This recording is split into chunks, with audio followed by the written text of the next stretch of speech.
For some reason Kolkata में मेरी फ़िल्में काफ़ी अच्छा करती हैं, मुझे ऐसा फीलिंग है।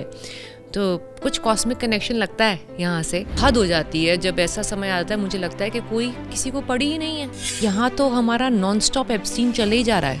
हमारे लड़कों को हमने क्या सिखाया? आपको क्या लगता है कि मी टू मूवमेंट के बाद इस सिनेरियो में कोई भी चेंजेस आया है? मैं ऐसे लोगों के साथ काम ही नहीं करती जो मुझे कंट्रोल करना चाहते हैं।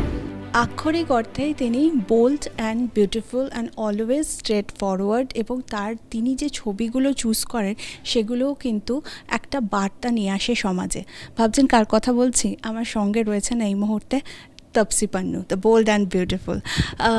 मैं पहले ही आपसे पूछना चाहूँगी कि आप कोलकाता आए हैं, आप दिल्ली के रहने वाले थे, अभी मुंबई में काम कर रहे हैं और कोलकाता आए प्रमोशन के लिए। आपका कनेक्शन कोलकाता से क्या है? एक्चुअली कर्टेसी माय डायरेक्टर्स, मेरा काफ़ी टाइम से कनेक्शन रहा है कुछ कोलकाता से, चाहे वो शुजीत दा की वजह से हो, फिर वो शुजॉय के साथ हो उसकी वजह से, फिर शुजित दा की वजह से। So all of the Tony दा also, because all of them are makers जिनके साथ मैंने काम किया है। मेरी बहुत इंपॉर्टेंट फिल्म्स मेरी फिल्मोग्राफी की रही हैं वो, और मैं उनके प्रमोशन के लिए यहाँ पे आई हूँ। तो और वैसे भी मुझे लगता है, पता नहीं फॉर सम रीज़न कोलकाता में मेरी फिल्में काफ़ी अच्छा करती हैं, मुझे ऐसा फीलिंग है। तो कुछ कॉस्मिक कनेक्शन लगता है यहाँ से कि अच्छा लगता है यहाँ पे आके प्रमोट करना अपनी पिक्चर। अभी आपका मूवी आ रहा है 80।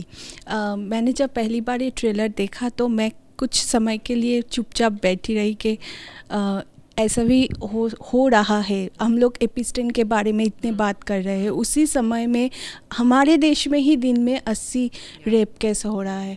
आप एज ए वुमेन कैसे देखते हैं? इंडिया में आप कितना सेफ फील करते हैं?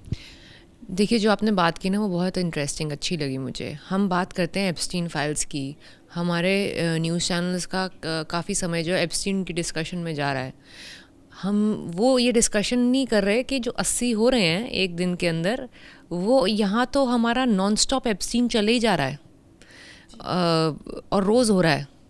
और वहाँ तो एप्स्टीन मर चुका है, यहाँ पे तो बहुत सारे अलग अलग तरह के एप्स्टीन हैं जो रोज़ ऐसा हो रहा है औरतों के साथ, और उसके बारे में हम इतना स्क्रीन टाइम इस बात को नहीं दे रहे हैं। तो ये कितनी बड़ी आयरनी है एक तरीके की। जब बाहर होता है तो हम उसको एकदम ऐसा बड़ा करके दिखाते हैं। अपने देश का, अपने घर का ही कचरा हम लोग साफ़ नहीं कर रहे, हम बाहर की बाउंड्री वॉल पेंट कर रहे हैं। सो ये मुझे आपने बड़ी अच्छी चीज़ दिखाई, बताई। इसी कोशिश में ये पिक्चर बनाई गई है कि हम जो ये भूल चुके हैं ना कि हम स्वाइप कर जाते हैं, चलो ये तो रोज़ की बात हो गई। अगर आप सेम चीज़ दिन में इतनी बार पढ़ते हैं, आपको वो नॉर्मल लगने लग जाती है। तो ये हमको नॉर्मल लगने लग गई है, पर ये नॉर्मल नहीं है। शायद जिसके घर में हुई है उसको पता होगा ये नॉर्मल नहीं है। तो हम क्या वेट कर रहे हैं हमारे घर में हो तब हम इसके बारे में कुछ करेंगे? या हमारा सिर्फ काम है कैंडल लेके बाहर पहुंच जाना, या फिर पुलिस को बोलना आप नहीं कर रहे थे, जुडिशरी को बोलना आपने काम नहीं किया। पर वो तो तब काम करेंगे ना जब क्राइम हो गया, उसके बाद वो करेंगे काम। पर ये क्राइम हुआ क्यों? वो तो आपको और मुझे बैठ कर डिस्कस करना पड़ेगा कि हमारे लड़कों को हमने क्या सिखाया। या हमारा सारा फोकस लड़कियों को बताने में था कि don't do this, don't go out, don't wear this, don't go alone, कि हम भूल ही गए कि हमने लड़कों को तो सिखाया ही नहीं बेसिक रहना कैसे है, ह्यूमन बीइंग कैसे बनना है। उनको हम सिर्फ ये सिखाते रहते हैं, पढ़ना है, डिग्री लेनी है, पैसे कमाने हैं, घर चलाना है।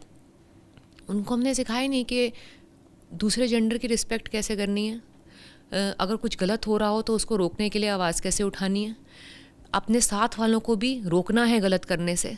उनके दोस्त कौन हैं हमारे लड़कों के, वो किस तरह की जोक्स मारते हैं, किस तरह की बातें करते हैं, कि कौन सी जगह पे उठते बैठते हैं। हम लोग क्या इस चीज़ों पे ध्यान दे रहे हैं? क्योंकि यही लोग तो शायद बड़े होके इनमें से ही कोई कर रहा है ना रेप, कोई वहाँ से एलियन तो आ नहीं रहे। अभी तो 10-12 के लड़के भी रेप केस में एक्यूज्ड है। यही मैं आपको काफ़ी जगह बोल चुकी हूँ, ये वाली बात भी। वो 6 साल की लड़की का जो रेप हुआ है तो 10, 11, 13 साल के लड़कों ने किया है। वो लड़के, ये तो नहीं है तुम कह सकते हैं कि अरे ये इनके बैकग्राउंड, इनके पास पैसे की वजह से या इनके एजुकेशन नहीं था। 10, 11, 13 साल के बच्चे अगर रेप कर रहे हैं, जिनको पता नहीं, इनको पता भी कैसे है कि ये क्राइम है, ये होता कैसे है, क्या हो सकता है इसकी वजह से। उनको तो कोई 10 साल के बच्चों को क्या सुध-बुध होती है। अगर वो ये कर रहा है तो गलती किसी और की नहीं, अपब्रिंगिंग की है। तो वो क्वेश्चन करने का वक्त है। फिल्म, हम हमेशा बात करते हैं फिल्म के बारे में तो हम लोग बोलते हैं कि फिल्म एक एंटरटेनमेंट है और कहीं फिल्म में फिल्म के अंदर मैसेज भी होते हैं। आपको क्या लगता है कि एक फिल्म का मैसेज कोई सोसाइटी में इम्पैक्ट हो सकता है इसका या नहीं?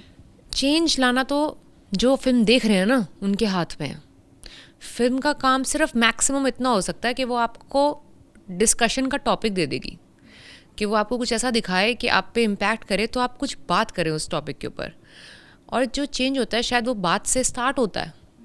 तो हम इतना कर सकते हैं कि हम बात स्टार्ट कर सकते हैं, आगे उस बात को कहाँ तक लेके जाना है ये ऑडियंस के ऊपर है।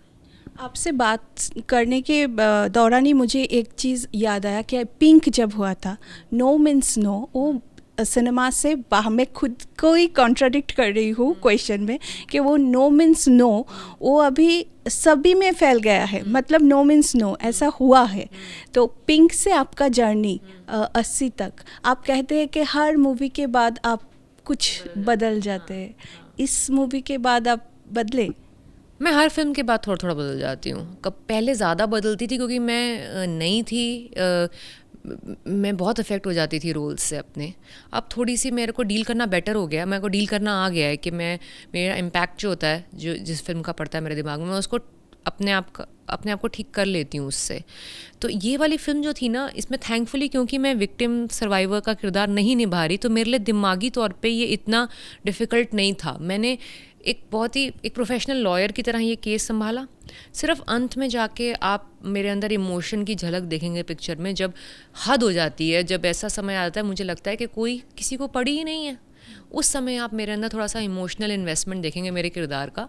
उससे पहले मैंने कोशिश की है इसको जितना रियलिस्टिक लॉयर की लिमिट में रख सकूं, जो एविडेंसेस के साथ बात करती है, जो फैक्ट्स एंड फिगर्स के साथ बात करती है, मैंने वैसा रखने की कोशिश करी है। तो ये इतना ब्रूटल नहीं था दिमाग पे मेरे, जितना पिंक जैसी पिक्चर ने किया था।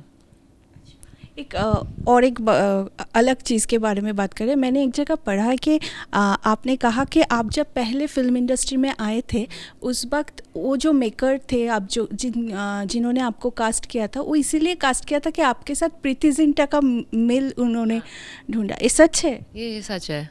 वो एक्चुअली मुझे बताया गया था कि रिक्वायरमेंट थी कि प्रीति जिंटा जैसी लड़की चाहिए।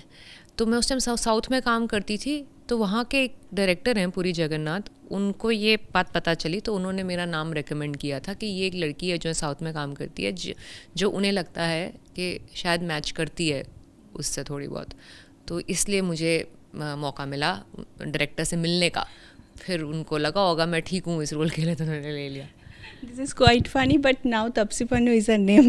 Thank God for that ना, otherwise I am very happy. Preeti is a very beautiful, very solid actress. So मुझे actually उस टाइम भी प्रॉब्लम नहीं थी उससे कंपैरिजन में, तो बहुत खुश थी। Very good actress. मैं जो फिल्म की बात कर रही थी कि पिंक से 80, आपने बहुत सारे ऐसे फिल्म किए हैं जिसमें बहुत स्ट्रॉन्ग मैसेज है जो आपको कैरेक्टर को भी डिफाइन करते हैं। कभी ऐसा हुआ है कुछ फिल्म आपके ये स्ट्रेट फॉरवर्डनेस, ये बोल्डनेस आपके इडियोलॉजी के लिए आपके हाथ से गए हैं, या फिर कहे गए हैं कि प्रमोशन के टाइम आप ज़्यादा कुछ और बारे में मत बात करें? अगर मेरे हाथ से कोई ऐसी फिल्म गई है इसकी वजह से मुझे पता ही नहीं चली अभी तक। क्या पता गई हो, क्या पता नहीं गई हो, मुझे पता नहीं चली।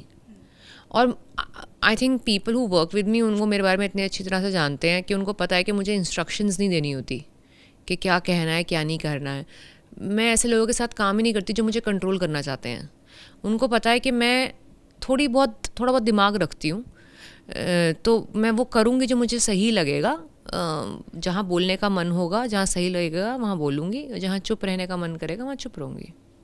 आपको कभी टाइप कास्ट होने की डर रहता है? टाइप कास्ट तो मैं हो चुकी हूँ, बट अच्छा टाइप कास्ट है कि अगर स्ट्रॉन्ग रोल्स के लिए जानी चाहती हूँ, स्ट्रॉन्ग स्टोरीज़ के लिए जानी चाहती हूँ, तो बहुत अच्छा टाइप कास्ट है। मैं खुश हूँ इस टाइप कास्ट से। और मेरा लास्ट सवाल है कि बॉलीवुड में कास्टिंग काउच के बारे में बहुत सुना है हम लोगों ने, वहाँ से मी टू एक बहुत बड़ा मूवमेंट हुआ है। आपको क्या लगता है कि मी टू मूवमेंट के बाद इस सिनेरियो में कोई भी चेंजेस आया है?